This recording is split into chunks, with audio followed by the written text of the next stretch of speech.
This is what the theater experience is all about. Something unique and memorable. Let's talk about it.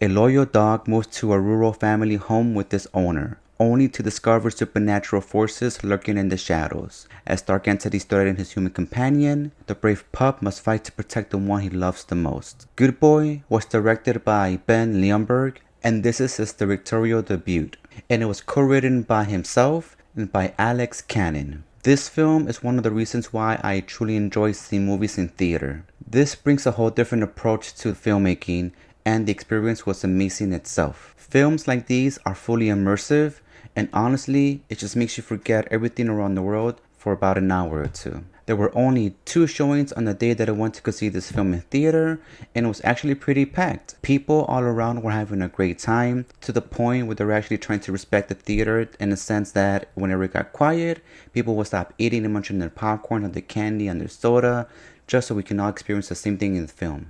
I need to be honest, I kind of came across this film by accident. On that night, I was going to see Wes Craven's A New Nightmare, but I realized that I was going to arrive late. So because of that, it was either Bones Lake or Good Boy. So I chose to watch both trailers, and Bones Lake looks interesting, but Good Boy was just about a pup, so I had to see it right away. And honestly, I'm glad that I did. Everything happens for a reason, so this film was meant to be seen. I expected this film to be okay. Based on the trailers and the poster that I saw, it seemed like a regular flick about a dog being haunted in the house. But I gotta tell you, this film exceeded all of my expectations.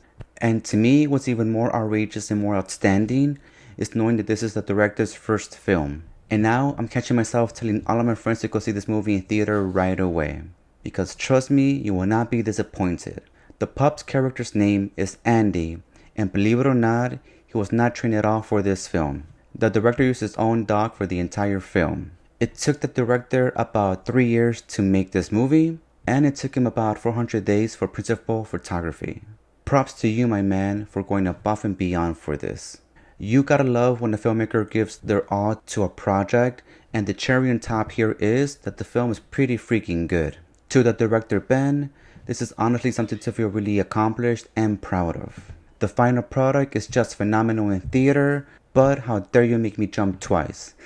But for now, let's go over everything that I liked about the film. The introduction got me intrigued right away. I was hooked off the bat. I love how this is a different take and approach to filmmaking. The premise is simple, but it's effective due to how it was filmed, meaning that in the film itself, everything is from the point of view of the pup. All of the scenes, or the majority of the scenes, were from down below, from the eyesight of the pup himself. There is one thing I truly enjoyed about this movie, and that was the choice of recording the half-bottom torso of the humans. Their entire body was not included in the actual shot. For example, whenever Indy will be walking, he will look straight and he will look at someone, it will only show the bottom torso, and if it will show their face, it will kind of be blurred out. So to me, it just added to the suspense. Because I'm thinking, oh crap, I hope whoever Andy's in front of is actually human. There's something effective about not showing the actor's face or being blurred out. It makes everything feel unknown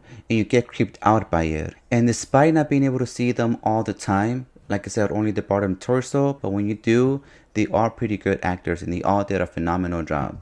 Another thing that I truly enjoyed was the camera panning. The camera panning were too freaking good.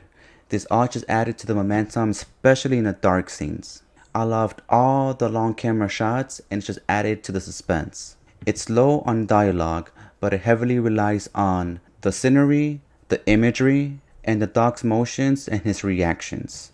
Yeah, it's slow paced here and there, but it's all worth it and it's effective. There was a particular scene when it came to the eyeball that made me jump. I tell myself, nah, it wouldn't happen to me again, but man, I was wrong. It got me twice. These were not cheap jump scares either, and I loved it. I got major goosebumps here and there. The shadows, lurking, it was just great. I was on the edge of my seat each time Indy went wandering about. Each time Indy walked to somewhere dark or somewhere where he wasn't supposed to, I was thinking, I'm going to flip if something bad happens to him. And honestly, the last line or one of the last lines in the film really got to me and it kind of broke me. I kind of want to say what the owner said, but I'd rather not. I don't want to spoil anything. I had an amazing pup. His name was Frankie. He was 16 years old when he passed on, and he was a beautiful little tiny pug. I actually have a photo of him on my desk. That's my baby boy for you. May you rest in peace, my baby boy. Please, if you go see this in theater, stay for the after credits. The director gave some time and explained how he did the film, and it's pretty interesting to watch. But now let me go over the things I did not like about this film. One of them is really minor.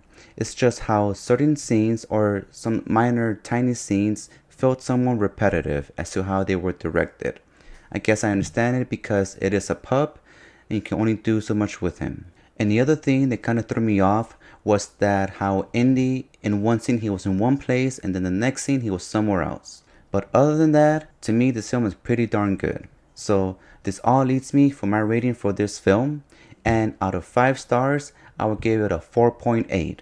This film is full of suspense, it has an array of emotions, it has good jump scares just in time for Halloween, and it has me on the edge of my seat on top of being unique and meant for the theater experience. So because of this, this is the true cinematic experience in theater.